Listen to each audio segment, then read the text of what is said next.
महाभारत और सारी चीजों को करके सिंधु घाटी सभ्यता तक पहुंच जाएंगे।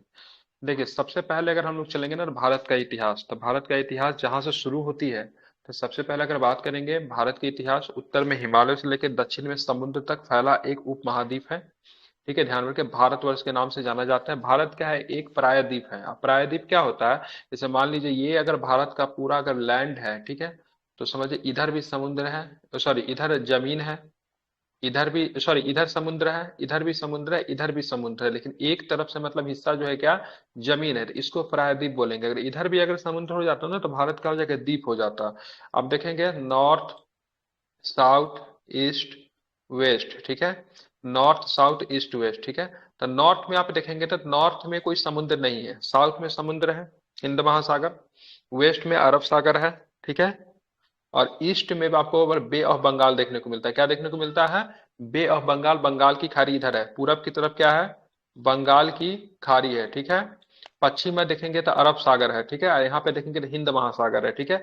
उत्तर में कोई समुद्र नहीं है, इसलिए भारत क्या है, एक प्रायद्वीप है, ठीक है। अगर बात करेंगे भारत का नाम अगर देखेंगे पुराणों में किस नाम से देखने को मिलता है, तो भारतवर्ष के नाम से देखने को मिलता है। यहाँ के निवासी को भारतीय बोलते थे, अर्थात भारत की संतान कहा जाता था।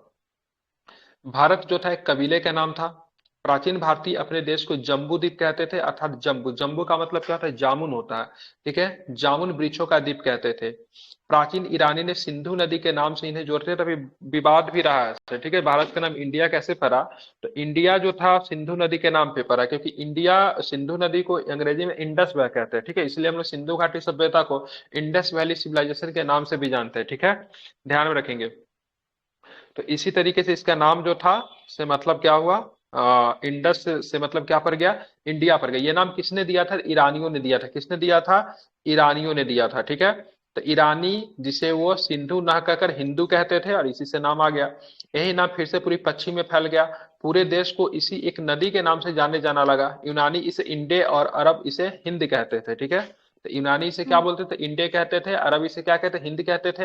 अब मध्य काल में इस देश को हिंदुस्तान कहे जाने लगा, ठीक है। तो हिंदुस्तान सबसे पहले मध्य काल में, जो कि अरब लोग जब भारत में आए थे, इन्होंने इसे हिंदुस्तान कह के संबोधित किया। यह शब्द भी फारसी शब्द के हिंदू से ही बना है। यूनानी इसे इंडे के आधार पर, अंग्रेज इसे इंडिया कहने लगे, ठीक है, ध्यान में इसको रखेंगे। अब विंध्य की पर्वत श्रृंखला देश को उत्तर और दक्षिण दो भागों में बांटती है, ठीक है। अगर पूछेगा कौन सी पर्वत श्रृंखला देश को उत्तर और दक्षिण दो भागों में बांटती है, तो ध्यान रखें विंध्य पर्वत, ठीक है। उत्तर में इंडो यूरोपियन परिवार की भाषाएं बोलने वालों और दक्षिण में द्रविड़ परिवार की भाषाएं बोलने वाले लोगों की बहुमत है, याद रखिएगा। दक्षिण में कौन सी भाषा बोली जाती है, द्रविड़ परिवार की भाषा बोली जाती है।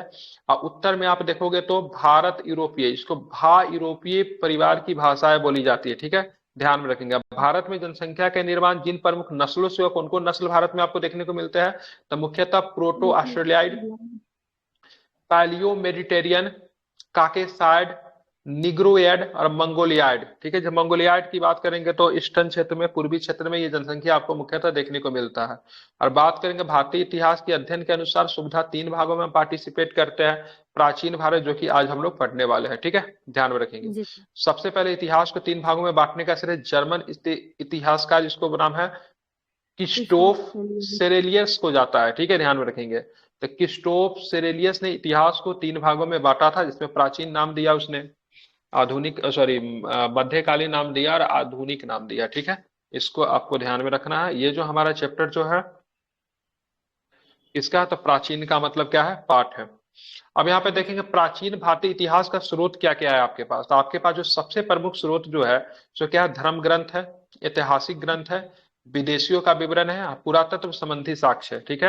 आप जी देखेंगे सर। धर्म ग्रंथ में क्या क्या चीज आ जाएगा, तो देखेंगे धर्म ग्रंथ में ऐतिहासिक ग्रंथ से मिलने वाली संपूर्ण जानकारी की बात करेंगे, तो क्या क्या चीज हमको आता है, धर्म ग्रंथ, जो कि धर्म से संबंधित जो ग्रंथ है, जैसे वेद क्या हो गया, धर्म से संबंधित है। जी सर। इसके संकलनकर्ता कौन है, महर्षि कृष्ण द्वापर वेद व्यास को माना जाता, पूछता भी है वेद को किसने लिखा।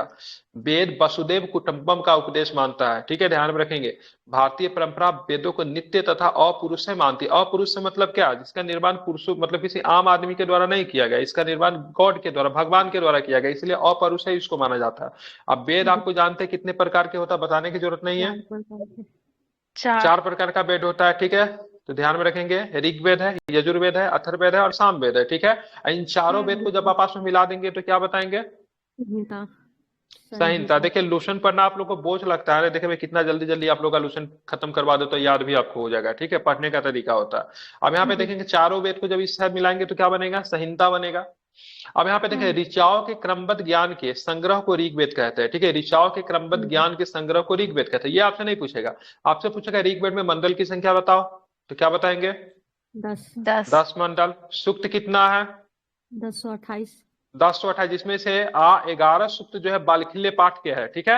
एवं ऋचाएं जी। की हाँ। संख्या कितनी है, 10,462। 10,462 ऋचा है, ठीक है। इस वेद को पढ़ने वाले ऋचाओं के पढ़ने वाले ऋषि को क्या बोलते थे, होत्री। ऋग्वेद को पढ़ने वाले को, होत्री और सर। बिल्कुल ठीक है, आप बिल्कुल होत्रु कहते थे। अब इस वेद में क्या क्या चीज के बारे में जानकारी मिलती है, तो यहाँ पे मुख्यतः वेद जो है ना आर्य से संबंध रखती है, ठीक है। तो आर्यों का राजनीतिक प्रणाली के बारे में, इतिहास के बारे में, ईश्वर की महिमा के बारे में इस वेद से मुख्यतः जानकारी मिलती है। अब वेद का जो मंडल वगैरह जो है ना, से मतलब एक ही लोगों के द्वारा नहीं लिखा गया, बारी बारी से ऋषि ऋषि वगैरह थे उनके द्वारा मतलब कुछ कुछ मंडल की चर्चा की गई। जैसे बात करेंगे विश्वामित्र द्वारा रचित जो है ऋग्वेद का तीसरा मंडल है, ठीक है। जी। विश्वामित्र क्या थे, महर्षि थे, उनके द्वारा ऋग्वेद का, जूम कर दूं क्या, देखने में दिक्कत हो रहा है, नहीं सर, ठीक है। हाँ सर, सही है। ठीक है, अब सही है। हाँ हाँ हाँ हाँ। अरे कोई दिक्कत होता तो बताया कीजिए, जूम हुआ कि नहीं, जी सर, हो गया। सही ठीक है। मोबाइल से। हमको क्यों नहीं दिख रहा, जहाँ हमको दिखा, ठीक है। तो ध्यान में रखेंगे, तो यहाँ पे देखेंगे इस वेद में आर्य के राजनीतिक प्रणाली, इतिहास, ईश्वर की महिमा तथा के बारे में जानकारी मिलती है। और ऋग्वेद का तीसरा मंडल किसके द्वारा रचित है, तो क्या बताएंगे, विश्वामित्र के तो द्वारा। विश्वामित्र के द्वारा, ठीक है। तीसरा मंडल में आप देखोगे तो सूर्य देवता सावित्री को समर्पित प्रसिद्ध गायत्री मंत्र भी देखने को मिलता है, ठीक है। तो तीसरा मंडल किसको समर्पित है, तो सूर्य सूर्य। देवता गायत्री जी को समर्पित, सावित्री को समर्पित है, ठीक है, ध्यान में रखेंगे। इसके 9वें मंडल में आपको क्या देखने को मिलेगा, तो देवता सोम का उल्लेख भी आपको देखने को मिलेगा, ठीक है। तो जी। 9वां मंडल में सोम है, तीसरा मंडल में सूर्य देवता सावित्री का वर्णन है, 8वें मंडल की हस्तलिखित ऋचाओं को खील कहते थे, ध्यान में रखेंगे। ठीक है। 10वां मंडल जो है, ध्यान में रखेंगे, 10वां मंडल सबसे बड़ा मंडल जो है 10वां मंडल है, यहीं पे आपको पुरुष सूक्त का वर्णन आपको देखने को मिलता है। इसमें इसी मंडल में एक नदी सूक्त भी आपको देखने को मिलता है, नदी स्तुति। नदी स्तुति, स्तुति का मतलब क्या होता है, नदियों की प्रशंसा इसी मंडल में प्रशंसा है। करना। पुरुष सूक्त की बात करेंगे तो वैदिक समाज कैसा था, पुरुष सूक्त के बारे में जानकारी मिलती है। आप पुरुष सूक्त में 4 वर्ण का भी चर्चा आपको देखने को मिलता है, जो कि कौन था, ब्राह्मण, क्षत्रिय, वैश्य और शूद्र, ठीक है, ध्यान में रखेंगे। जी। इसी मंडल में बात करें नासदीय सूक्त, मतलब ब्रह्मांड के सृजन से संबंधित विभिन्न अनुमान भी लगाया गया है। सूर्य सूक्त की बात करेंगे जो कि विवाह श्लोक के सारे इसी मंडल में देखने को मिलता है। अगर पूछेगा 10वां मंडल जो है ऋग्वेद का सर्वाधिक बड़ा मंडल है, ये आपको ध्यान में रखना चाहिए, ठीक है। अब चलेंगे चातुर्वर्ण समाज की कल्पना। चातुर्वर्ण समाज की कल्पना आदि स्रोत ऋग्वेद के 10वें मंडल में वर्णित पुरुष सूक्त है, ठीक है।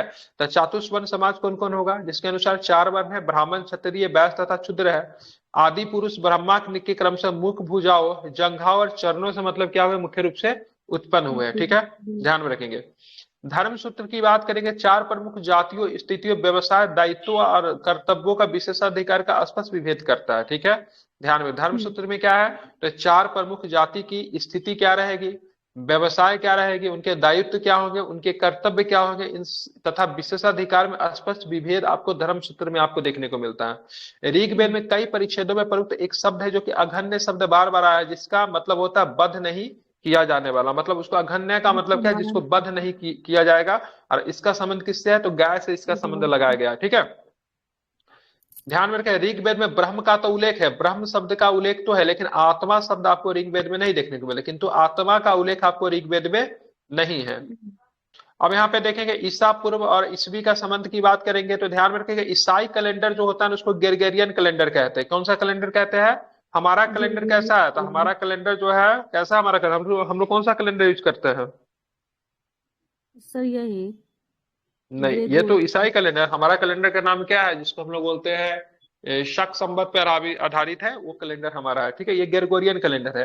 अब ईसा मसीह का जन्म के साथ ही मतलब क्या होता है, कैलेंडर को प्रारंभ माना जाता है। अब इसमें देखेंगे क्या होता है, इसमें 2 चीज होता है, ठीक है, जरा समझ लीजिएगा। यहाँ पे एक सेंटर लेते हैं, ठीक है, यहाँ पे एक 0 कर देते हैं, ठीक है। अब इधर चलेगा BC, इधर चलेगा AD चलेगा, ठीक है। बीसी का मतलब की बात करेंगे, ठीक है, बीसी का मतलब क्या होता है, before the birth of Jesus Christ, ठीक है। और एक होता है एडी का मतलब होता है एन्नो डोमिनो, ठीक है, ध्यान में रखें, in the year of Lord, क्या होता है, in the year of Lord, जिसको बोलते हैं जीसस क्राइस्ट, ठीक है। आफ्टर आफ्टर उत्तर मत कीजिएगा, कभी कभी पूछ देता है, एन्नो डोमिनो होता है, ठीक है। अब यहाँ पे मान लीजिए, यहाँ पे हम इसको जीरो मानेंगे, ठीक है, और यहाँ पे मान लेंगे +1 +2 +3, इधर जाके प्लस होगा, ठीक है, इधर जाके माइनस होगा, इधर क्या होगा, -3 -2 -1, ठीक है, ध्यान में इसको रखेंगे। अब यहाँ पे करेंगे, मान लीजिए यहाँ पे मतलब जीरो पे मतलब किनका जन्म हुआ, जीसस का जन्म जो हुआ है 0 ईस्वी पर हुआ, ठीक है, 0 ईस्वी पर हुआ, ठीक है। जीसस की मृत्यु कितनी हो गई, 0 से मतलब बढ़ते बढ़ते बढ़ते बढ़ते +33 में जाके जीसस की मृत्यु हो गई। डेथ में 33 वर्ष की आयु में जीसस की मृत्यु होती है। अब यहाँ पे महावीर स्वामी का जन्म की बात करेंगे, ठीक है, कब होता है, 483 ईस्वी, ठीक है, पूर्व में, ठीक है। मतलब कह सकते हैं जिस साल मतलब जीसस की जन्म हुई, जिस साल जीसस की जन्म हुई उससे 483 साल पहले, ठीक है, महावीर स्वामी के जन्म हुई, ठीक है। तो इधर माइनस की ओर आएंगे, इधर जब माइनस की ओर आएंगे तो वहां पे आपको ध्यान में रखना है ईस्वी पूर्व होगा, और इधर अगर आएंगे ना तो सीधे उसमें ईस्वी लगेगा, पूर्व नहीं लगेगा। जैसे आज कितना है, आज हमारा चल रहा है 2023 चल रहा है, मतलब कह सकते हैं ईसा मसीह के जन्म से 2023 साल आगे हम लोग निकल चुके हैं ना, क्योंकि इधर प्लस होते गया, ठीक है। तो जीरो से काउंट होगा, इधर प्लस होगा, और इधर आपकी चीजें मतलब क्या चलेगी, माइनस में चलेगी, ठीक है। तो अभी हम लोग ईसा मसीह के जन्म से कितने साल, 2023 साल मतलब आगे निकल चुके हैं, ठीक है। अगर पूछेंगे महावीर स्वामी का जन्म कब हुआ, तो महावीर स्वामी का जन्म की बात करेंगे कब हुआ, आज से कितना साल पहले हुआ, तो ईसा मसीह के जन्म से हम लोग कितने साल आगे हैं, 2023 साल आगे है, और इससे 483 वर्ष पहले मतलब महावीर स्वामी का जन्म हुआ, तो इसमें 483 जोड़ दीजिए, तो 3 3 6 8 2 10 4 1 5 2, मतलब 2506 वर्ष पहले, ठीक है, आज से 2506 वर्ष पहले महावीर स्वामी का मतलब क्या हुआ, जन्म हुआ, ठीक है। तो कभी भी अगर ईस्वी पूर्व में चीजें जब जाए तो अभी देख लीजिएगा, अभी अगर पूछेगा अभी जैसे गौतम बुद्ध का जन्म कब हुआ, ठीक है, 563 बताते हैं ना, तो कब हुआ, तो ध्यान में रखिएगा 563 वर्ष पहले हुआ। तो आज से कितना वर्ष पहले हुआ, तो आज का जितना साल रहेगा और जितना वर्ष पहले उनका जन्म होगा वो उसमें जोड़ेंगे तो ऑटोमेटिक निकल जाएगा, ठीक है। तो अभी भी किसी को एडी और बीसी समझने में कोई दिक्कत कि क्लियर, बताइए तो फिर से समझा देता हूँ। नहीं सर, कोई दिक्कत नहीं। समझ गया ना, जी बस सर। ध्यान में क्या रखना है, एडी का मतलब एनो डोमिनो, ठीक है, बीसी का मतलब before the birth of Christ, ठीक है, ध्यान में रखेंगे, ठीक है, इतना आपको ध्यान में रखना है। विंसेंट आर्थन स्मिथ, जिसको बीएस स्मिथ के नाम से जानते हैं, जिसने समुद्रगुप्त को भारत के नेपोलियन भी बताया था, ने प्राचीन भारत का पहला सुव्यवस्थित इतिहास early history of the India 1904 में तैयार किया, याद रखेगा। Early history of the India किसकी पुस्तक है, तो बीएस स्मिथ की किताब है। उस पुस्तक के 1/3 भाग में केवल सिकंदर का आक्रमण वर्णित है। इसमें भारत के स्वेच्छाचारी शासन वाला देश कहा गया, जिसे ब्रिटिश शासन की स्थापना से पहले कभी राजनीतिक एकता का अनुभव नहीं हुआ था, ठीक है। उन्होंने लिखा कि वस्तुतः भारतीय इतिहासकारों का सरोकार शासन एकमात्र स्वरूप तानाशाही से ही है, ठीक है। तो ये सारी बातें बीएस स्मिथ की किताब अर्ली हिस्ट्री ऑफ इंडिया में लिखा गया, ठीक है। एक अवतार हुआ था विष्णु अवतार, ठीक है, विष्णु जी का कई अवतार है, उसमें से एक अवतार है 52 अवतार में 3 पगों का आख्यान का प्राचीनतम स्रोत जो है ऋग्वेद में। अगर पूछेगा 52 अवतार के बारे में जानकारी कहाँ से मिलती है, क्या बताएंगे, ऋग्वेद। ऋग्वेद में। 52 अवतार का कहानी आप लोग को सुना चुके हैं। राजा बलि जो रहते हैं, एक छोटा सा बालक का भेष बना के, ब्राह्मण बालक का भेष बना के राजा बलि के पास जाते हैं। राजा बलि जो होता है बहुत ही बड़े दानी होते हैं, ठीक है। तो बोलते क्या आपको दान चाहिए, तो बोले आप मुझे जो दान चाहिए आप दे नहीं पाओगे, ठीक है, क्योंकि राजा बलि काफी बड़े दानवीर है। राजा बलि बोले कैसा दान आपको चाहिए जो मैं आपको नहीं दे पाऊंगा, आप मांगिए तो सही। तो ये जो मुख्य रूप से क्या मांगते हैं, तो ये मुख्य रूप से बोलते हैं मुझे 3 पग जमीन चाहिए। एक पग में बात करेंगे तो पूरी धरती को ये माप देते हैं, दूसरे पग में पूरे आकाश को माप देते हैं, बोलते तीसरे पग में कहाँ रखूं, तो तीसरा पग बोलता है राजा बलि आप मेरे सर पे रख दीजिए। और तीसरा पग जब उनके सर पे जब रखा जाता है तो राजा बलि जमीन के अंदर चले जाते हैं, ठीक है। और इस प्रकार मतलब 52 अवतार की मतलब कहानी, और इस अवसर पे जो त्योहार मनाया जाता है उस त्योहार को ओणम के नाम से जानते हैं, ठीक है, ध्यान में रखिएगा। ओणम का त्योहार इसलिए मनाते हैं क्योंकि माना जाता है राजा बलि की धरती पे उस दिन वापसी हो जाती है, ठीक है। तो 52 अवतार के 3 पगों का आख्यान का प्राचीनतम स्रोत की बात करेंगे तो कौन सा है, ऋग्वेद है। कौन सा है, ऋग्वेद है, ठीक है। चलिए तो इतना आपको ध्यान में रखना है। हम्म, तो ये तो बता ही दिया। तो बामन अवतार की कहानी दक्षिण भारत से संबंधित, केरल का नाम मैंने आपको लिया, त्योहार भी बता दिया, ओणम का त्योहार मनाते हैं। तो बामन अवतार भगवान बामन श्री हरि के पहले ऐसे अवतार थे जो मानव रूप में प्रकट हुए थे, ठीक है। बामन हाँ जी। अवतार की बात करेंगे, मानव के रूप में है, ठीक है। उसके बाद बात करेंगे श्री राम प्रभु का अवतार की बात करें, वो भी मानव के अवतार में है। श्री कृष्ण जी हम्म, की अवतार करेंगे, वो भी मानव के अवतार में है, ठीक है। एक अवतार उन्होंने लिया जो कि मानव के रूप में भी है और जानवर के रूप में भी, जिसको कौन सा अवतार बोलते हैं, बारह कौन सा, नरसिंह। जिसमें इसका कंस नरसिंह का का। जो नाश किया था, कौन सा, नरसिंह अवतार की बात करेंगे। एक अवतार उनका मछली के रूप में है, मत्स्य के रूप में, आप लोगों ने देखा होगा, मत्स्य जी सर। अवतार भी है। तो बहुत सारा उन्होंने अवतार लिया है, लेकिन ये वामन अवतार पहला अवतार था जिसमें उन्होंने मतलब क्या किया है, किसका रूप धारण किया है, ठीक है, तो मनुष्य का रूप धारण किया है, ठीक है। उनके हम्म, पिता वामन ऋषि एवं माता अदिति थी। वे बौने ब्राह्मण के रूप में जन्मे थे, काफी छोटे ब्राह्मण थे। हम्म, भागवत पुराण के अनुसार वामन अवतार का उद्देश्य भगवान विष्णु द्वारा इंद्र को पुनः स्वर्गलोक पे अधिकार दिलाना था। दिक्कत क्या हो गया हाँ। था ना, ये इतना ना शक्तिशाली हो गया था, क्या नाम है, बहुत ज्यादा शक्तिशाली हो गया था। क्या नाम है इसका, राजा वाली। राजा बल, या उसने इंद्र के सत्ता को भी हथिया लिया था, पूरे आकाश को जीत लिया था। तो बेचारा इंद्र जो थे बिना सत्ता के नहीं रह सकते, इंद्र को हमेशा क्या चाहिए था, हमेशा उनको गद्दी चाहिए, ठीक है। जी सर। बेचारा इंद्र जो थे वर्तमान समय का नेता समझ लीजिए, बिना गद्दी के मर जाएंगे, ठीक है। वो दौरे दौरे किसके पास जाते, विष्णु भगवान के पास जाते, बचाइए हमको। और बड़ा हम्म, बहुत अधिक अनुनय विनय करने का विष्णु भगवान उनको मुक्ति दिलाता है, ठीक है। पूरे आकाश को एक पैर में जी। नाप देते हैं, पूरे धरती को एक बार में नाप देते हैं। आप बोलते हैं राजा बलि अब तुम कहाँ जाओगे, आकाश भी हमारा, धरती भी, अब आप तुम कहाँ जाओगे। राजा बलि बोलता है अब तो केवल क्या बचा, अब तो केवल क्या बोलते हैं उसको, जमीन के नीचे के हिस्सा क्या बचा, वही बचा सर है, वही पाताल। भेज दीजिए आप हमको, पताल ही बचा है। तो बोलता है ठीक है चलो, अब आखिरी पैर जो बचा, तीसरा पैर तुम्हारे क्या करते हैं, तुम्हारे सर पे रखते हैं। और राजा बलि कहाँ चले जाते हैं, जमीन के अंदर चले जाते हैं, ठीक है।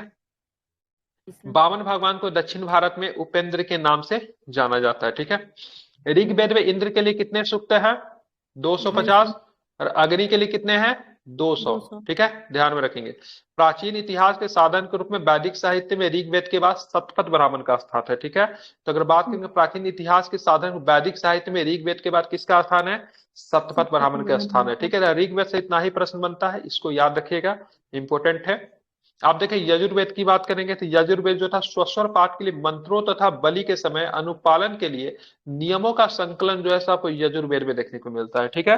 अब मंत्र हम्म, तथा बलि के समय, ठीक है, स्वस्वर पाठ के लिए जो मंत्र का प्रयोग होता था, अभी बलि के समय जो बलि के समय नियम का संकलन जो है, मतलब किस तरीके से बलि दिया जाएगा नहीं दिया जाएगा, इनके बारे में जानकारी आपको तो यजुर्वेद। यजुर्वेद में आपको देखने को आपको मिलता है, ठीक है। इतना आपको क्या रखना है, ध्यान में रखना है, ठीक है। यजुर्वेद में यज्ञों के नियमों एवं विधि विधानों का संकलन मिलता है, इसमें बलिदान विधि का भी वर्णन है, ठीक है, ध्यान में रखेंगे। जी एक सर। ऐसा वेद है जो कि गद और पद्य दोनों में है, ठीक है। ध्यान में आपको हम्म, ये रखना है, गद और पद्य में होने वाला वेद कौन है, यजुर्वेद है, ठीक है। अब आते हैं साम वेद आते हैं। शाम का शाब्दिक अर्थ होता है गान, होता है, क्या होता है, गान, गाना, ठीक है। इस वेद में हम्म, मुख्यतः यज्ञों के अवसर पर गाए जाने वाले ऋचाओं मंत्री है जो कि यज्ञ के अवसर पे गाए जाते थे, ठीक है, ध्यान में रखिएगा। यज्ञ के अवसर पे गाए जाते थे और इसके पाठकर्ता को क्या बोलते थे, इसके जो पाठकर्ता को क्या, हम्म, उद्रातु, ये पूछता है, कई बार पूछा है, ठीक है। होत्रु, उद्रातु, इधर कौन था, यजुर्वेद का क्या था, अधर्वयु, ठीक है। ध्यान में रखेंगे, कई बार पूछा है। इसका संकलन जो है किस पे आधारित है, सामवेद का संकलन जो है मुख्य रूप से किस पे आधारित है, ठीक है। रामायण पे। ऋग्वेद। ऋग्वेद पे ही आधारित है, ध्यान में रखें किस पे आधारित है, ऋग्वेद पे ही आधारित है। और इसमें लगभग कितने 1800 सूक्त देखने को मिलते हैं, 1810 सूक्त है 1810। जो प्राय कहाँ से लिए गए, ऋग्वेद से लिए गए, ठीक है, ध्यान में रखेंगे। जी सर। भारतीय संगीत का जनक कहते हैं, किसे कहते हैं, सामवेद को कहते हैं, ठीक है। ध्यान में, यजुर्वेद तथा सामवेद में किसी भी विशिष्ट ऐतिहासिक घटना का वर्णन नहीं देखने को मिलता है, ठीक है।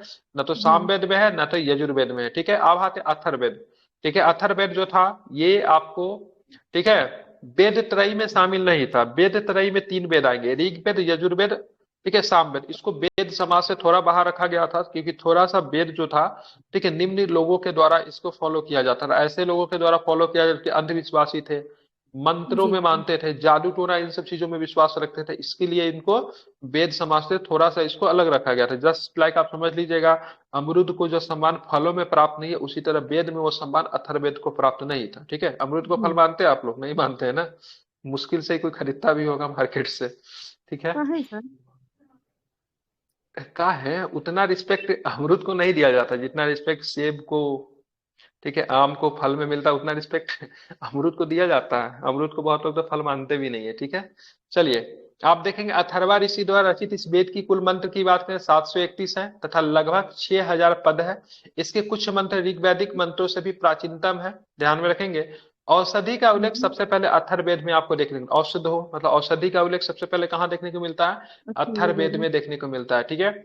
ऐतिहासिक दृष्टि से अथर्ववेद का महत्व इस बात से है कि इनमें सामान्य मनुष्य के विचारों तथा अंधविश्वासों का विवरण आपको देखने को मिलता है, ठीक है। मिलता पृथ्वी सूक्त अथर्ववेद का प्रतिनिधि सूक्त माना गया है। इसमें मानव जीवन के सभी पक्ष, जैसे गृह निर्माण कैसे करेंगे, घर कैसे बनाएंगे, कृषि की उन्नति कैसे होगी, व्यापारिक मार्गों का गहन मतलब खोज कैसे होगा, ठीक है, रोग है। निवारण की बातें कैसे चलेगी, समन्वय की बात के, विवाह तथा विवाह के समय जो परिणय गीत जो होते थे उनके बारे में जानकारी, राजभक्ति, राजा का चुनाव कैसे होगा, बहुत से वनस्पतियों एवं औषधियों, साफ हो गया, वशीकरण हो गया, प्राश्चित हो गया, मातृभूमि महात्म्य हो गया, आदि सारे चीजों का विवरण आपको देखने को मिलता है। कुछ मंत्रों में बात करने के लिए जादू टोने का भी वर्णन आपको देखने को मिलता है, ठीक है।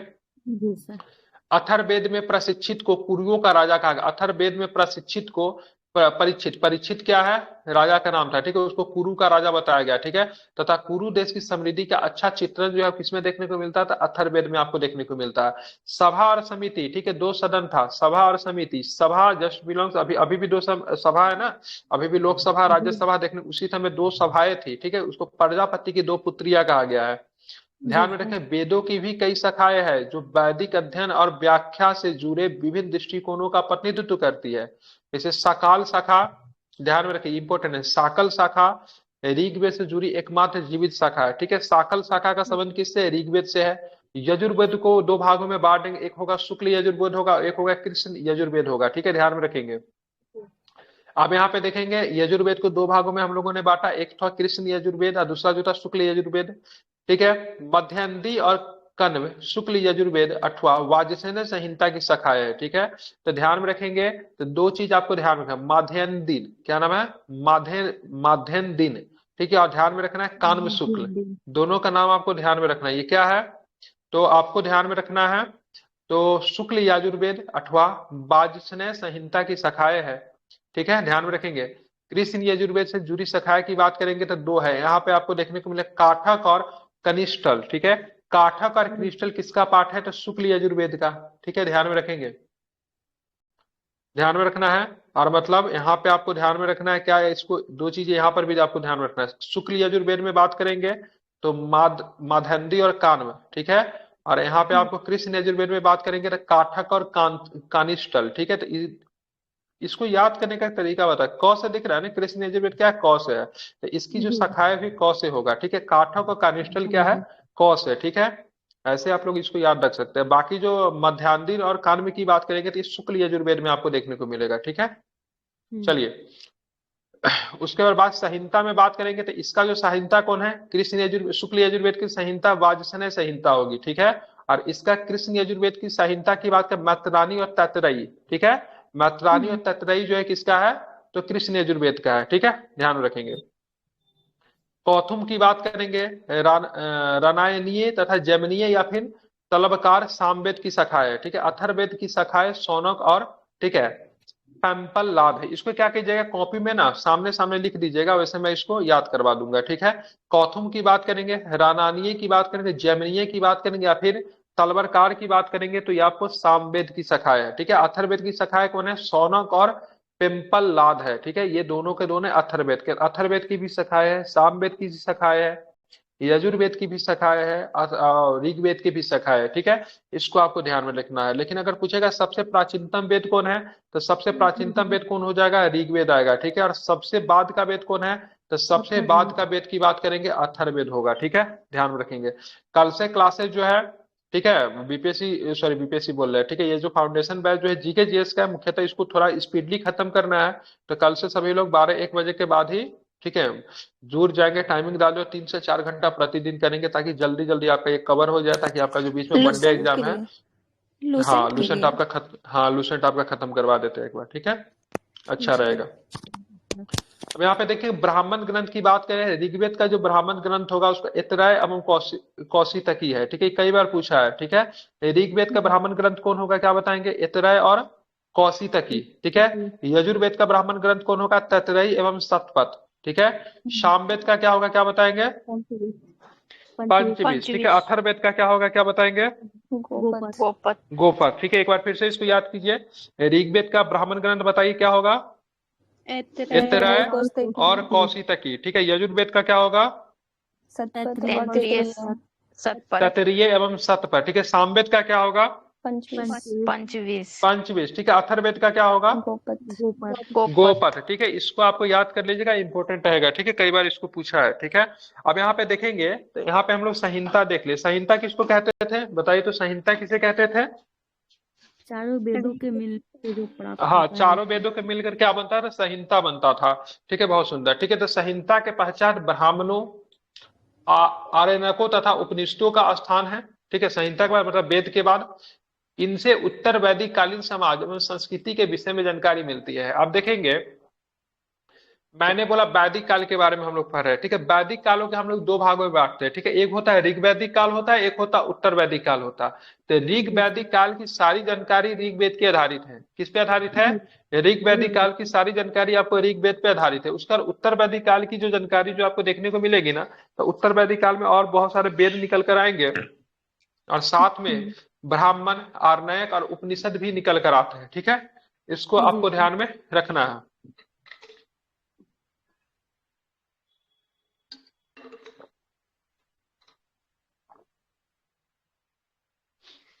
ब्राह्मण ग्रंथ वैदिक संहिताओं की व्याख्या करने के लिए गद्य में लिखे गए, किसमें लिखे गए हैं, गद्य में लिखे गए, ठीक है, ध्यान रखें। प्रत्येक संहिता के लिए अलग अलग ब्राह्मण ग्रंथ है जिसे सारणी में दिया गया है, ठीक है। तो ध्यान में रखेंगे, जैसे ऋग्वेद के लिए बात करें कौशितकी तथा इतरय है, यजुर्वेद के लिए तैतरई एवं शतपथ है, सामवेद के लिए पंचविश है, अथर्ववेद के लिए गोपथ है, ठीक है। इन ब्राह्मण ग्रंथों में हमें परीक्षित के बाद और बिंबिसार के पूर्व की घटनाओं का ज्ञान प्राप्त आपको होता है। इतरय में राज्याभिषेक के नियम तथा कुछ प्राचीन राजाओं के नाम दिए गए। अगर पूछेगा इतरय ब्राह्मण में क्या चीज की चर्चा की गई है, तो ध्यान में राज्य अभिषेक के नियम एवं कुछ प्राचीन राजाओं के नाम आपको इतरय ब्राह्मण में दिए गए, ठीक है। इसको आपको ध्यान में रखिएगा, इंपॉर्टेंट है, कभी कभी प्रश्न ऐसे आते हैं इतरय ब्राह्मण में किसका चर्चा किया गया, ठीक है।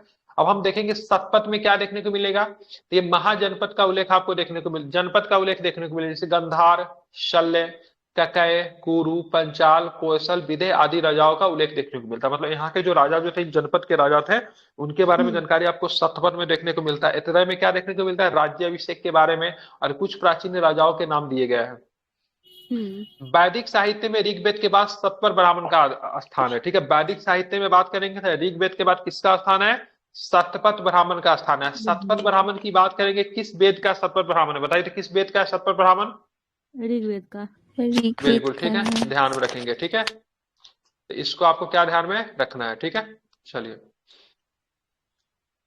अब देखिए, आर्णयक से यज्ञ से जुड़े कर्म कांडों की दार्शनिक और प्रतीकात्मक अभिव्यक्ति, आर्णयक में यज्ञ से जुड़े, ठीक है, आर्णयक में यज्ञ से जुड़े कर्म कांड की दार्शनिक और प्रतीकात्मक अभिव्यक्ति, ठीक है। इसको आर्णयक क्यों कहा गया, ठीक है, क्योंकि इनकी रचना जंगल में की गई थी, ठीक है। आर्णयक का मतलब क्या होता है, जंगल होता है, ठीक है। तो इनकी रचना कहाँ की गई थी, जंगलों में की गई थी, इसलिए इसको आर्णयक कहते हैं, ठीक है। अब यहाँ पे पढ़ेंगे उपनिषद, उपनिषद में संख्या कितनी है, उपनिषद का 108 है, ठीक है। ध्यान रखिए, जिनमें से मुख्यतः 13 को, ठीक है, मूलभूत उपनिषदों के श्रेणी में रखा गया। 108 में से 13 को मूलभूत उपनिषदों की श्रेणी में रखा गया है, ठीक है। इनमें से यज्ञ से जुड़े दार्शनिक विचार, शरीर, ब्रह्मांड, आत्मा तथा ब्रह्मा की व्याख्या की गई है, ठीक है। तो उपनिषदों की संख्या 108 है, इनमें से 13 को मूलभूत उपनिषद की श्रेणी में, ठीक है, रखा गया है। इनमें से यज्ञ से जुड़े दार्शनिक, मतलब उपनिषद क्या है, उपनिषद में आपको मुख्यतः दार्शनिक विचार आपको देखने को मिलते हैं, ठीक है। इतना ही आपको ध्यान में रखना है। तो संख्या ध्यान में रखिएगा 108 है, लेकिन 13 जो है मुख्य रूप से हमें क्या है, हमें जानने हैं, मतलब प्रमुख क्या है, 13 है। स्त्री की सर्वाधिक गिरी हुई स्थिति की बात करेंगे, मैत्रेयी संहिता में आपको देखने को मिलता है। जिसमें जुआ और शराब की भौती स्त्री को पुरुष का तीसरा मुख्य दोष बताया गया है किसमें, मतंगनी संहिता में। सतपथ ब्राह्मण में स्त्री को काफी रिस्पेक्ट के साथ मतलब नाम लिया जाता है, स्त्री को पुरुष का अर्धांगिनी बताया गया किसमें, सतपथ ब्राह्मण में। ठीक है, जवालो उपनिषद की बात करेंगे तो यहाँ पे 4 प्रकार के आश्रमों का आपको उल्लेख देखने को मिलता है। ठीक है, कितने प्रकार का आश्रमों का उल्लेख है जवालो उपनिषद में, 4 प्रकार के आश्रमों का उल्लेख है। ठीक है, अगर बात करें स्मृति में बात करेंगे, सबसे प्राचीनतम स्मृति आप लोग जानते हैं मनुस्मृति सबसे प्राचीन प्रमाणिक है। ठीक है, अब मनुस्मृति की बात करें किस काल का है, तो मनु की बात शुंग काल का, ये बहुत इंपॉर्टेंट है। मनुस्मृति की रचना किस काल में की गई, क्या बताएंगे, क्या बताएंगे, तो शुंग काल में की गई। कब की गई, शुंग काल में की गई। ठीक है, ध्यान में रखेंगे।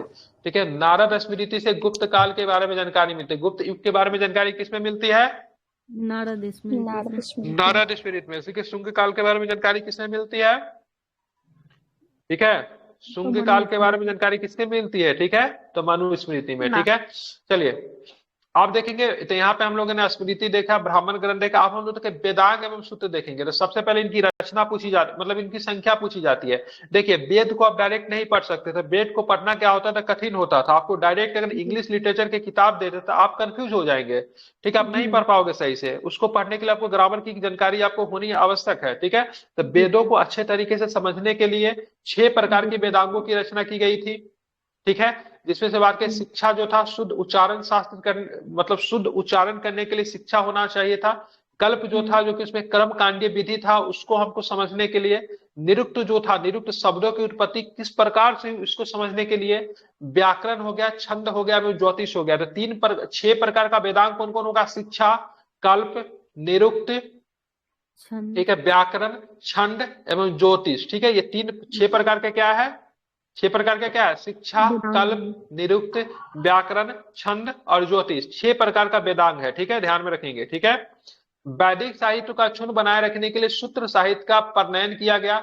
स्रोत, गृह अथवा धर्म सूत्रों के अध्ययन से हमें, ठीक है, अब यहाँ पे देखेंगे, यहाँ पे ठीक है कुछ सूत्र साहित्य का भी नाम दिया गया है, इतना इंपॉर्टेंट नहीं है, लेकिन मुख्यतः स्रोत की बात करेंगे, गृह की बात करेंगे, धर्म सूत्रों के अध्ययन से हमें यज्ञ विधि विद्वान, कर्म कांड तथा राजनीतिक विधि एवं व्यवहार से संबंधित महत्वपूर्ण बातें हमें पता चलती है। ठीक है, ध्यान में रखेंगे।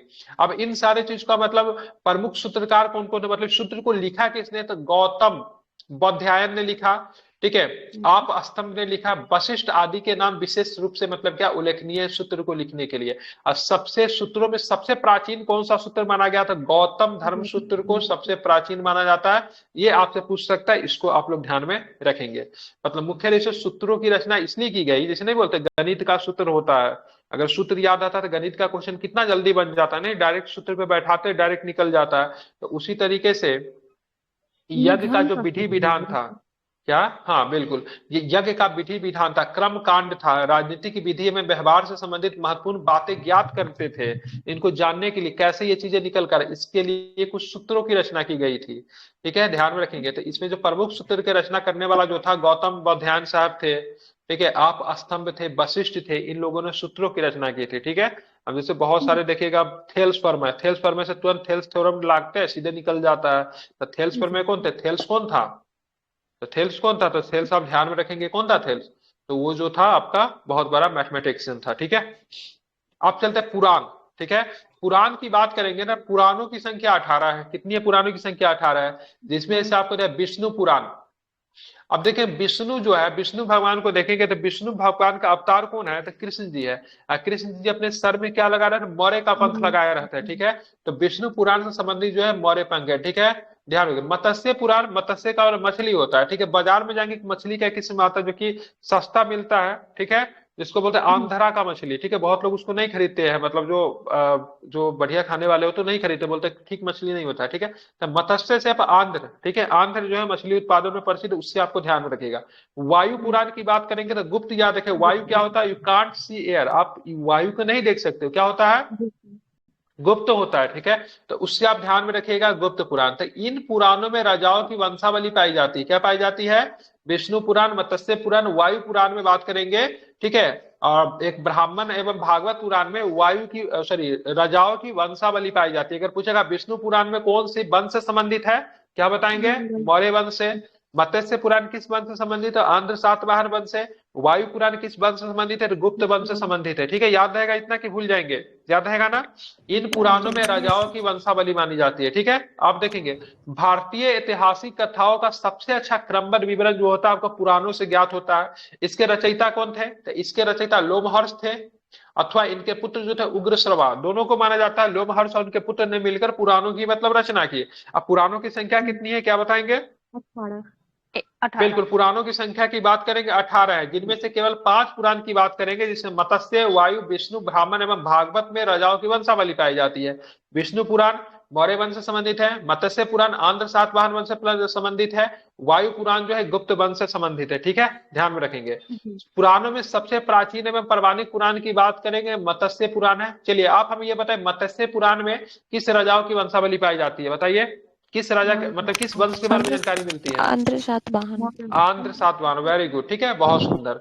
अधिकतर पुराण जो है ना सरल संस्कृत श्लोक में लिखे गए। ऋग्वेद में जो संस्कृत का जो यूज हुआ है, ऋग्वेद में संस्कृत में लिखा गया, लेकिन काफी संस्कृत है। आज से 50 साल पहले का हिंदी आप लोग को पढ़ने के लिए दे देगा तो आप कंफ्यूज हो जाओगे। कभी कभी किताब घर में आप जाते होंगे तो पुराने किताब वगैरह मिलती होगी, तो उसमें का हिंदी आपको नहीं समझ में आता होगा क्या लिखा हुआ है। ठीक है, तो लेकिन जो पुराण की जो रचना जो की गई वो सरल संस्कृत श्लोक में लिखे गए। स्त्रियां और क्षुद्र को वेद पढ़ने की अनुमति नहीं थी। स्त्रियां और क्षुद्र जो थे वो वेद को नहीं पढ़ सकते थे, लेकिन वो भी मतलब क्या कर सकते हैं, तो वो भी मतलब पुराण को मतलब स्त्रियां और क्षुद्र भी पुराण को मतलब क्या कर सकते हैं, वो भी मतलब पढ़ सकते थे, समझ सकते थे। ठीक है, ध्यान में रखेंगे।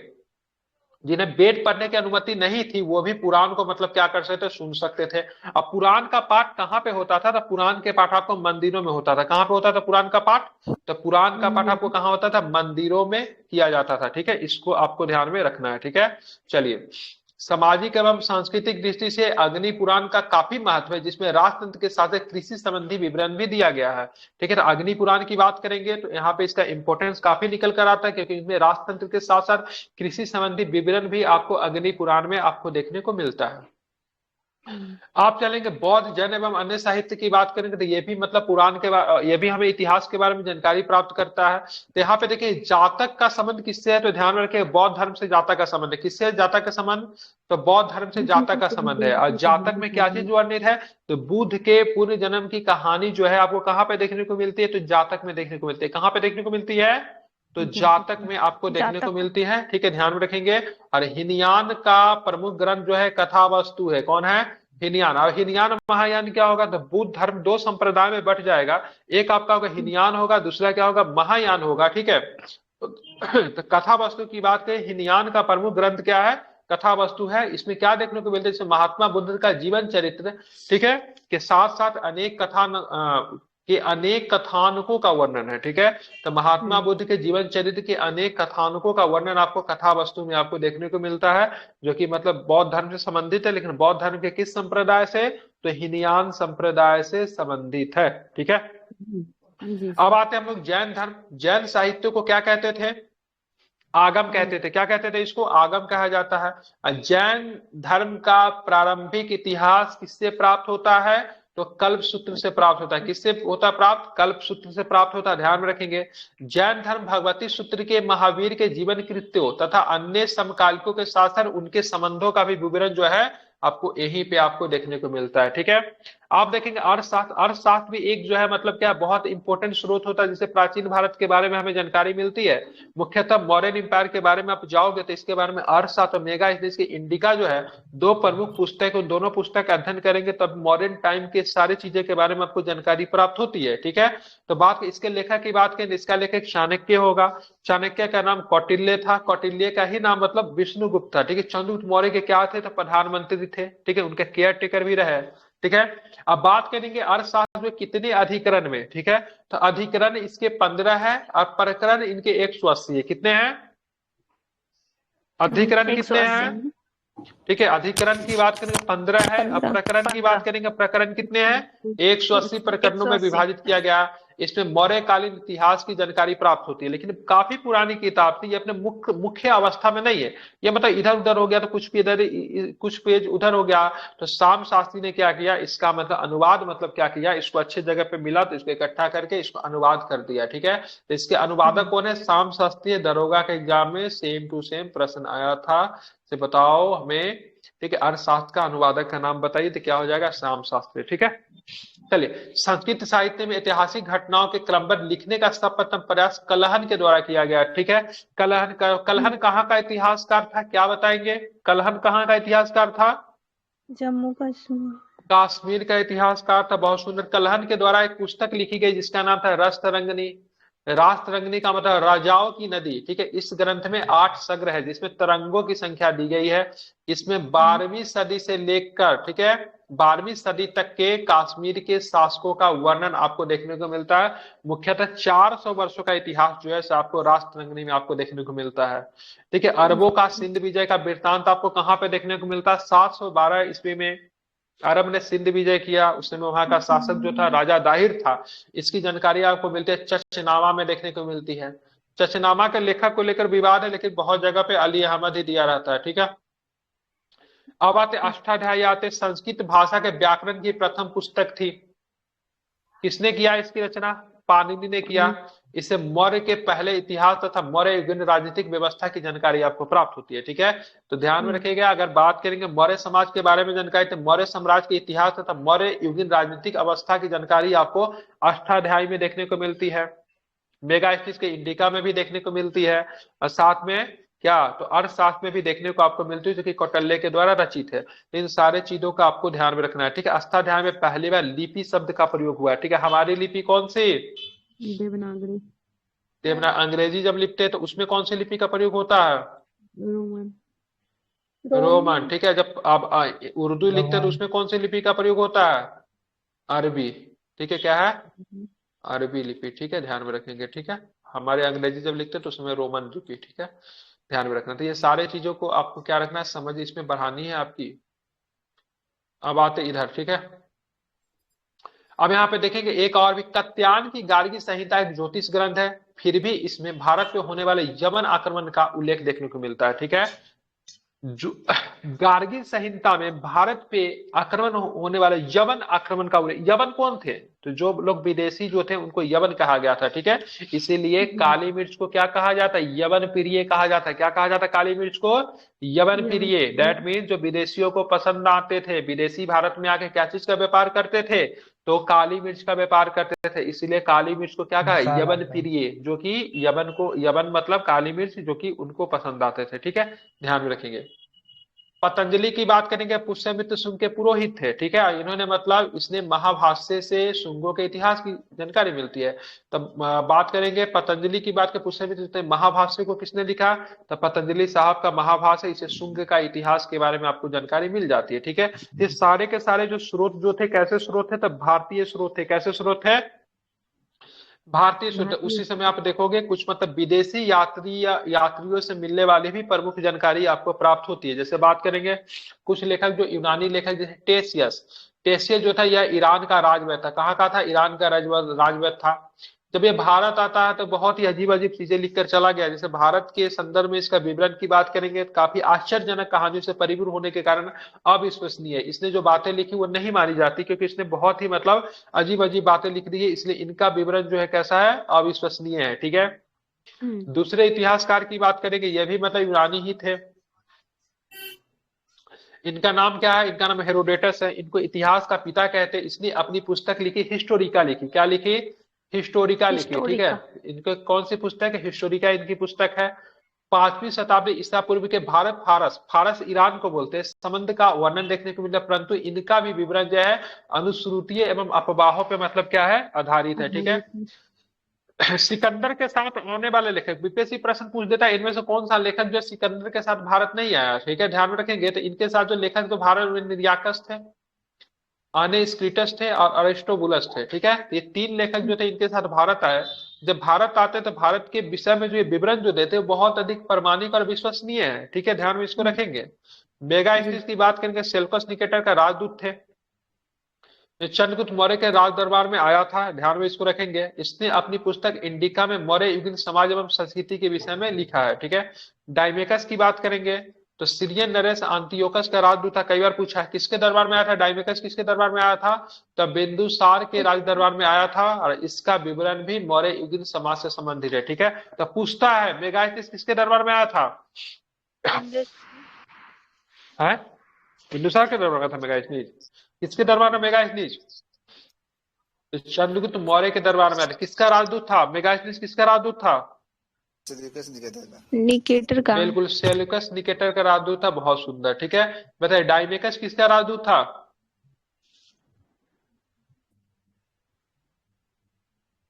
में आया था बिंदुसार। के दरबार में। बिंदुसार। बिंदुसार के राज दरबार, बहुत सुंदर, वेरी गुड, ठीक है। अब आते हैं डायनोसियस की आते हैं, ठीक है। डायनोसियस किसका राजदूत था, ये था टॉलमी फिलाडेल्फस। फिलेडेल्फस का राजदूत था, जो कि किसके राज दरबार में आया था, डायनोसियस जो था अशोक के राज दरबार में आया था, ठीक है। ध्यान में इसको रखेंगे, ठीक है। एक किताब लिखी गई थी, कौन सी किताब, भारत का भूगोल, ठीक है। किसने लिखी थी भारत का भूगोल, टॉलमी ने लिखी थी, ठीक है। तो इसने दूसरी शताब्दी में भारत का भूगोल नामक पुस्तक लिखी थी, किसने लिखी थी, टॉलमी ने लिखी थी, ठीक है। उसके बाद पिलिनी साहब आते हैं, इसने पुस्तक ली नेचुरल हिस्ट्री, कौन सी लिखी, नेचुरल हिस्ट्री। जब नेचुरल हिस्ट्री पुस्तक लिखेंगे तो इसमें नेचर के बारे में जानकारी मिलेगी, इसलिए पिलिनी के द्वारा जो लिखित पुस्तक जो है नेचुरल हिस्ट्री, इसमें ठीक है प्राकृतिक चीज जैसे भारत में पशु पेड़ पौधे खनिज पदार्थ आदि के बारे में जानकारी मिलती है, ठीक है। एक किताब लिखा गया, ठीक है, पेरिफेरल्स ऑफ द इरिथ्रियन सी। इसके लेखक के बारे में जानकारी नहीं है, लेकिन ऐसा माना जाता है ये लेखक करीब 80 ईस्वी में हिंद महासागर की यात्रा पे आया था, और उस समय के भारत के बंदरगाह तथा व्यापारिक वस्तुओं के बारे में इसने जानकारी दी है, ठीक है। तो इतना आपको ध्यान में रखना है, ठीक है। तो ये सारे के सारे लेखक जो थे, ठीक है, कौन से लेखक थे, विदेशी मतलब यूनानी रोमन लेखक थे, कौन थे, यूनानी थे या फिर रोमन लेखक थे, ठीक है। जी सर। अब आते हैं चीनी लेखक भी भारत की यात्रा पे आए, जैसे सबसे पहले फाहियान साहब आए। तो फाहियान साहब जो आते हैं किस मतलब उस समय किस वंश का शासन होता है जब फाहियान साहब जब भारत आते हैं तब, चंद्रगुप्त द्वितीय बिल्कुल का। ठीक है, चंद्रगुप्त द्वितीय का शासन होता है, गुप्ता एम्पायर का शासन होता है, ठीक है, ध्यान में रखेंगे। और अपने विवरण में मध्य प्रदेश के समाज एवं संस्कृति के बारे में काफी बढ़िया इन्होंने बताया। इसने मध्य प्रदेश की जनता को सुखी एवं समृद्ध बताया है, ठीक है। और यह 14 वर्षों तक भारत में रहा था, कहीं कहीं पे 15 वर्ष भी दिया रहता, लेकिन मुख्य रूप से 14 वर्षों तक मतलब क्या था, फाइहान जो था भारत में रहा था, ठीक है। दूसरा लेखक की बात करें सयुंगन, संयुगन की बात करेंगे तो इसका साल पूर्व था 518 में ईस्वी में भारत में आया था। इसने अपने 3 वर्षों की यात्रा में बौद्ध धर्म की प्राप्तियां एकत्रित की, ठीक है। मुख्य रूप से जब भारत जब ये लोग आते थे तो बौद्ध धर्म का मतलब अध्ययन करने के लिए मुख्यतः मतलब क्या आते थे, भारत आते, ठीक है, ध्यान में रखेंगे, ठीक है। इतना आपको ध्यान में रखना है, ठीक है। उसका हेमसंग की बात करेंगे, हेमसंग किसके शासनकाल में आएगा भारत, तो हर्षवर्धन के शासनकाल में भारत आएगा। हेमसंग ने बात करेंगे 629 ईस्वी में भारतवर्ष के लिए प्रस्थान किया, और लगभग 1 वर्ष की यात्रा के बाद सर्वप्रथम भारतीय राज्य कपीसा पहुंचा, कहाँ पे पहुंचा, कहाँ पे पहुंचा, कपीसा पहुंचा, ठीक है। अब भारत में ये 15 वर्षों तक ठहरा, तो लगभग 14-15 वर्षों तक ये भी रहा था, क्या नाम है, फाइहान भी रहा था 14-15 वर्षों तक ये भी रहा था, ठीक है। और 645 ईस्वी में चीन वापस लौट गया, ठीक है। और वो मुख्यतः बिहार के नालंदा स्थित नालंदा विश्वविद्यालय में अध्ययन करने आया था, भारत में बौद्ध ग्रंथों के इकट्ठे करके ले जाने के लिए आया था, ठीक है। इसका यात्रा वृत्तांत की बात करेंगे तो उसका यात्रा वृत्तांत CUT में आपको देखने को मिलता है, किस नाम से देखने को मिलता है, तो CUT के नाम से इनका यात्रा वृत्तांत आपको देखने को मिले, जिनमें कितने देशों का विवरण आपको देखने को मिलता है, 138 देशों का विवरण जो है आपको इस पुस्तक में देखने को मिलता है, ठीक है। इसने हर्षकालीन समाज धर्म तथा राजनीति के बारे में वर्णन किया, ठीक है, मतलब हर्ष के समय आया था। इसके अनुसार सिंध का राजा क्या था, तो सिंध का राजा जो था निम्न कुल का था, अर्थात मतलब क्या था, शूद्र था, ठीक है। जब भारत आया तो इन्होंने बुद्ध की प्रतिमा की पूजा की, लेकिन साथ साथ में सूर्य और शिव का भी मतलब प्रतिमाओं का भी इसने मतलब पूजा किया था, ठीक है, ध्यान में रखेंगे। तो हुएनसोंग की बात करेंगे तो केवल हर्षवर्धन के राज्य में नहीं था, हर्षवर्धन को पराजित करने पुलकेशिन द्वितीय के राज्य में गया था, पुलकेशिन द्वितीय के राज्य के बाद नरसिंह वर्मन प्रथम के राज्य में गया था, तो बर्मन डायनेस्टी, ठीक है, चालुक्य डायनेस्टी, और साथ में इधर भी सभी जगह से ध्यान में रखेंगे, ठीक है। तो सभी जगहों से मतलब ये गया था, ठीक है। 6 बजे से कौन सी क्लास है, 6 बजे से 5 बजे से क्लास है, ठीक तो है, 8 बजे से क्लास है, और रात में 10 बजे से क्लास, 6 बजे से कौन सी क्लास है, 6 बजे से तो नहीं है। सर कोई कल क्लास हुआ नहीं था सब। मतलब मीटिंग? अरे कल तो करवा दिया था ना, वो टाइम थोड़ा कल तो मैनेज करना था ना, लेकिन आपकी जो क्लासेस जो मुख्यतः जो रहेगी, ठीक है, मुख्य जो क्लासेस रहेगी आपकी 5 बजे से रहेगी, ठीक है, 8 बजे से रहेगी, रात के 10 बजे से रहेगी, ठीक है। अब बीच में लुसेंट को रिवीजन करने के लिए एक टाइमिंग हम डाल देंगे जो कि थोड़ा लंबा चलेगा, तो दोपहर में भी एक क्लासेस रहेगी, उनमें आना होगा। अगर लुसेंट अगर खत्म करना है तो आज रखिएगा, लेकिन जो फाउंडेशन बैच जो आपने लिया है उसमें से मुख्यतः 3 क्लास अभी आपको फिलहाल मिल रहा है, ठीक है। अब बीच बीच में सेट प्रैक्टिस और मेंस के लिए क्लासेस होती रहेगी, ठीक है, धीरे धीरे अभी करेंगे ताकि बहुत लोगों पे बर्डन ना पड़े, लेकिन जो भी प्रॉमिस किया गया उससे ज्यादा ही आप लोगों को दिया जाएगा, ठीक है। अपने दोस्तों को भी शामिल कीजिए, आपके जो मित्र है उनको भी बताइए, ताकि यहाँ पर भी संख्या बढ़े और आप सभी लोग अच्छे ढंग से पढ़ाई कर सके। मैंने आप लोग को दिया था, क्या दिया था, तो आप लोगों को पटना कलम दिया था, ठीक है। पटना कलम अभी क्लास के बाद पढ़ा दूंगा। एक नोट्स बनाइए मेंस के लिए, और सारे जितने भी प्रीवियस ईयर क्वेश्चन अभी तक जो पूछे गए सबका आप लोग क्या कीजिए, नोट्स में नोट कीजिए कैसे हम लोग लिखेंगे विथ डायग्राम, ठीक है। उसको कई बार प्रैक्टिस कीजिए ताकि मेंस में आप लोग को दिक्कत ना हो। जी सर। चलिए, वेनसोंग के अध्ययन के समय बात करें, नालंदा विश्वविद्यालय के कुलपति की बात करेंगे तो आचार्य शिलभद्र थे। यह विश्वविद्यालय बौद्ध दर्शन के लिए प्रसिद्ध था। कौन सा? नालंदा विश्वविद्यालय। इत्सिंग की बात करेंगे, इत्सिंग साहब भी आते हैं 7वीं शताब्दी के अंत में भारत आए। इसने अपने विवरण में नालंदा विश्वविद्यालय, विक्रमशिला विश्वविद्यालय तथा अपने समय का भारत का मतलब इन्होंने वर्णन किया। इत्सिंग ये भी चीनी लेखक थे। अब आते हैं आगे, अरबी लेखक में बात करेंगे तो अरबी लेखक में बात अलबरूनी, ये महमूद गजनबी के साथ भारत आया था, ठीक है। अलबरूनी की बात करेंगे तो कहाँ का रहने वाला था? ख्वारिज्म या भी खीब का रहने वाला था, जिसको आधुनिक तुर्कमेनिस्तान का रहने वाला था। कौन? ध्यान में रखें, क्या नाम है इनका? अलबरूनी, ठीक है। अरबी में लिखी गई इनकी जो कृति जो है, इनका नाम है किताबुल हिंद या फिर तहकीक हिंद, ठीक है। ध्यान रखें, भारत की खोज इसको कहते हैं, ठीक है। इनमें जी लिखा हुआ इनकी वर्णने है, आज भी इतिहासकारों के लिए एक महत्वपूर्ण स्रोत है, ठीक है। यह एक विस्तृत ग्रंथ है जो धर्म और दर्शन, त्योहार, खगोल विज्ञान, कीमिया, रीति रिवाज तथा प्रथाओं, सामाजिक जीवन, भार तौल तथा मापन विधियों, मूर्ति कला हो गया, कानून हो गया, मापतंत्र हो गया, विज्ञान आदि विषयों के आधार पे 80 अध्यायों में विभाजित है। पूछ देगा कितने अध्यायों में अलबरूनी के द्वारा लिखा गया किताब इल हिंद, तहकीक हिंद, ठीक है। ये सारे वर्णन है तो ध्यान रखें 80 अध्याय में, ठीक है। इनमें राजपूत कालीन समाज, धर्म, रीति रिवाज, राजनीतिक आदि पे सुंदर प्रकाश आपको इस पुस्तक में डाला गया है, ठीक है। दूसरा लेखक की बात की इब्न बतूता, ये भी अरबी भाषा में इसका लिखा गया यात्रा वृत्तांत रहला के नाम से जानते हैं। 14वीं शताब्दी में भारतीय उपमहाद्वीप के सामाजिक और सांस्कृतिक जीवन के विषय में बहुत ही प्रचुर तथा रोचक जानकारी देखने को मिलता है। कब आया था भारत? 1333 ईस्वी में दिल्ली पहुंचने पर इसकी विद्वता से प्रभावित होकर सुल्तान मोहम्मद बिन तुगलक ने उसे दिल्ली का काजी या फिर न्यायाधीश नियुक्त कर दिया, ठीक है। तो 1333 में इब्न बतूता भारत आया। अन्य लेखक में बात की, तारानाथ तिब्बती लेखक था। तारानाथ कहाँ का लेखक था? तिब्बती लेखक था। इनकी जो रचना जो है ना, दो है, कंग्यूर और तंग्यूर। कई बार एग्जाम में पूछा है, कंग्यूर और तंग्यूर किसकी रचना है? तो तारानाथ का रचना है, ठीक है। इनसे भारतीय इतिहास के बारे में जानकारी आपको देखने को मिलती है, ठीक है। मार्को पोलो की बात करेंगे तो 13वीं शताब्दी के अंत में पांडे देश की यात्रा पे आया था। इनका विवरण पांडे इतिहास के अध्ययन के लिए मतलब क्या है? उपयोगी है, ठीक है। मार्को पोलो कहाँ का था? इटली का था। कहाँ का था? इटली का था मार्को पोलो, ठीक है। अब आप देखें पुरातत्व संबंधी साक्ष्य मिलने से जानकारी, तो ये सारे के सारे जो चीजें जो आपको प्राप्त हुई है तो ये आपको लेखन कला से प्राप्त हुई जो कि लिखे हुए हैं। हमको पुरातत्व संबंधी जो चीजें जो भी प्राप्त हुई उनसे भी हमें इतिहास के बारे में बहुत सारी जानकारी मिलती है। इसे ध्यान में रखेंगे, फादर ऑफ इंडियन आर्कोलॉजी, ठीक है, भारतीय पुरातत्व शास्त्र के पितामह के नाम से किसे जानते हैं? तो अलेक्जेंडर कनिंगम को जानते हैं, ठीक है। क्या थे ये? एक ब्रिटिश अधिकारी थे। कनिंगम साहब क्या थे? तो एक ब्रिटिश अधिकारी थे, ठीक है, ध्यान में रखेंगे।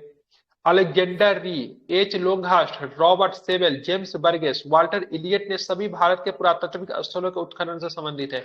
ये सारे के सारे नाम जो अलेक्जेंडर कनिंगम हो गया, एच लोंगहास्ट हो गया, रॉबर्ट साहब हो गया, सेवेल हो गया, रॉबर्ट सेवेल हो गया, जेम्स बर्गेस हो गया, वाल्टर इलियट हो गया, सारे के सारे क्या थे?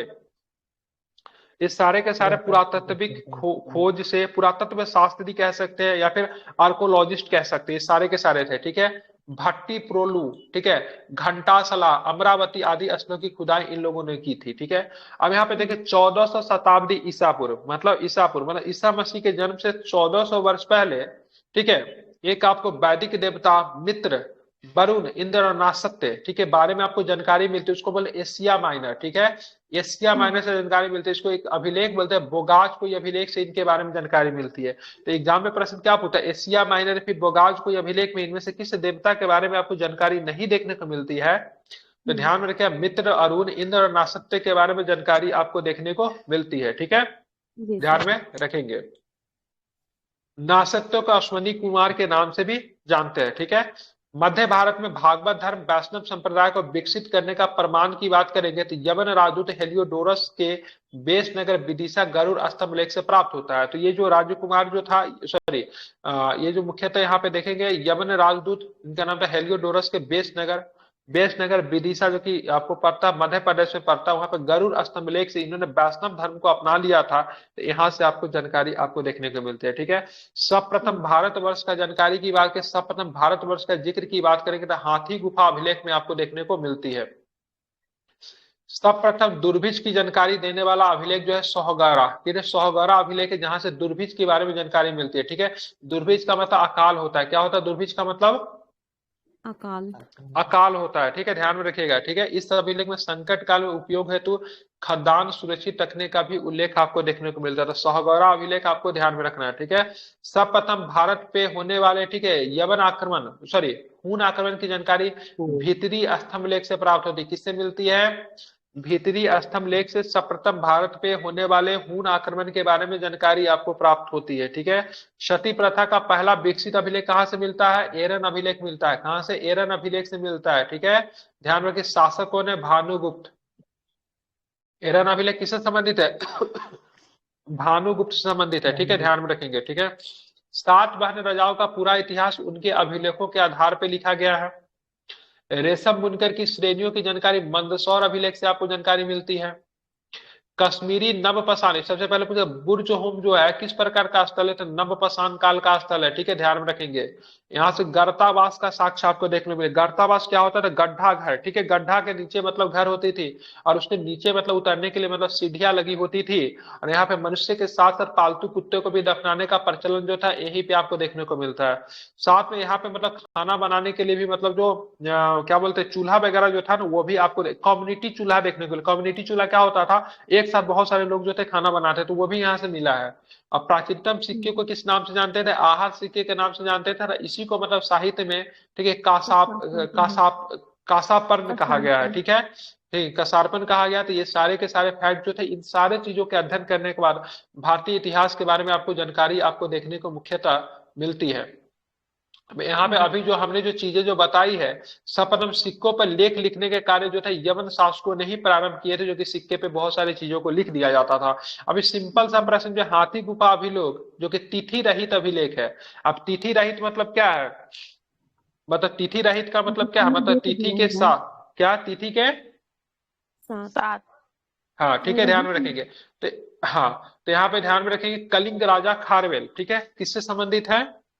तिथि विदाउट तिथि का रहित का मतलब होता है के बिना, सॉरी मिस्टेक, ठीक है। तिथि रहित का मतलब क्या होता है?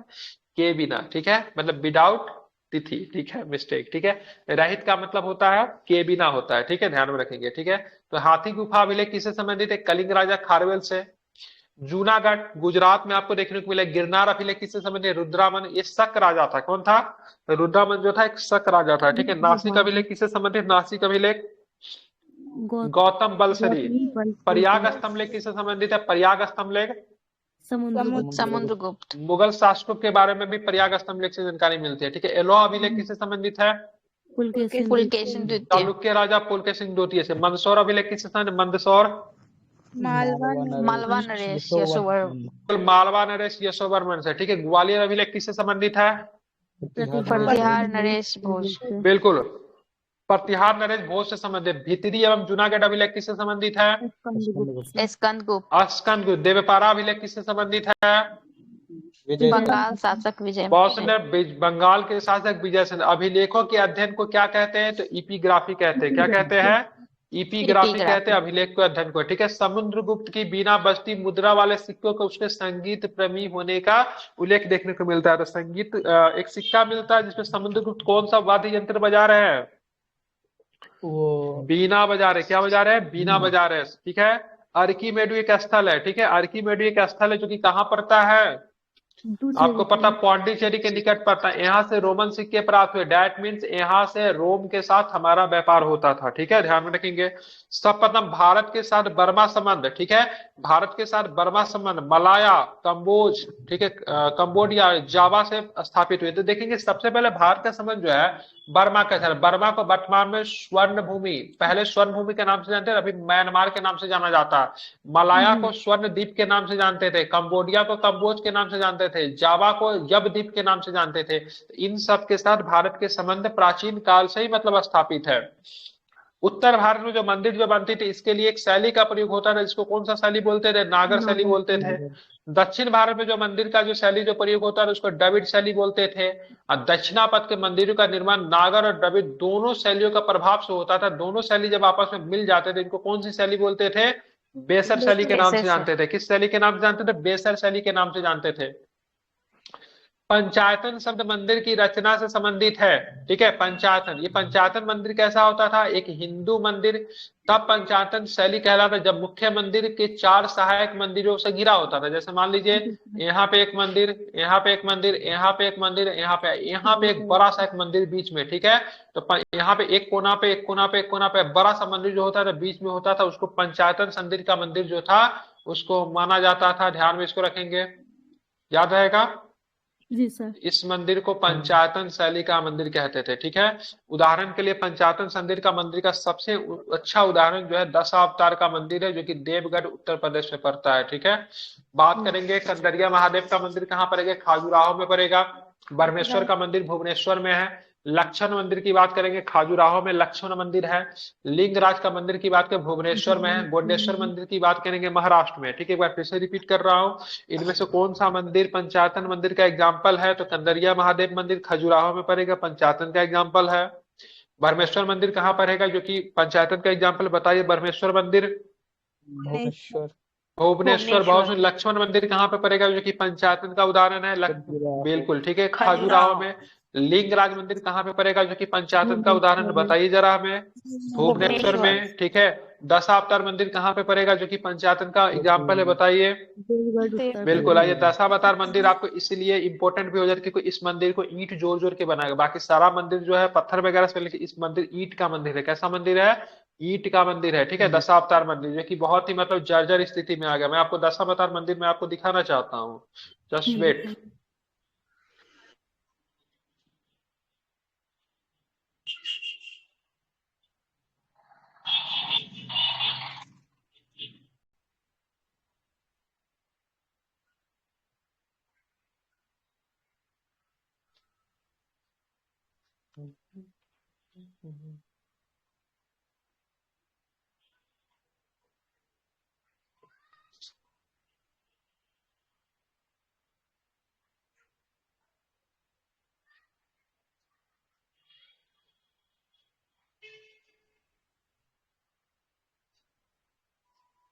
ये आपकी दशावतार मंदिर है। ये 1 मिनट, दिख रहा है?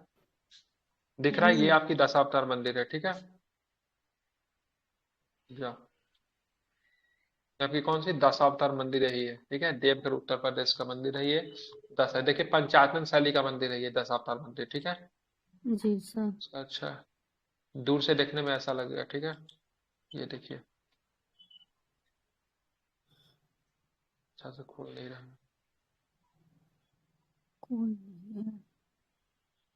देखिए, दिख रहा है? जी ये सर। दशावतार मंदिर है, ठीक है। देखिए, विष्णु का जी का यहाँ पे दिया हुआ है। विष्णु भगवान को ये मंदिर जो है समर्पित है, ठीक है। देखिए, हाँ। दशावतार मंदिर है, ठीक है। जोर जोर के मंदिर को बनाया गया है, ठीक है। देखिए, जोर जोर के मंदिर को इसको बनाया गया है, ठीक है। कहाँ पे? देवघर उत्तर प्रदेश में, ठीक है। याद इसको रखिएगा, ठीक है। ऊपर से डरावना चलिए, लगता है।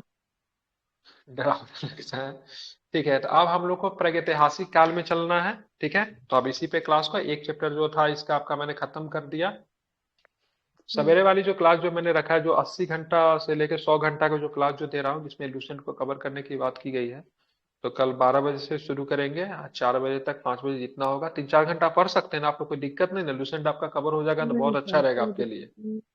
ठीक है। जी सर करवा दीजिए।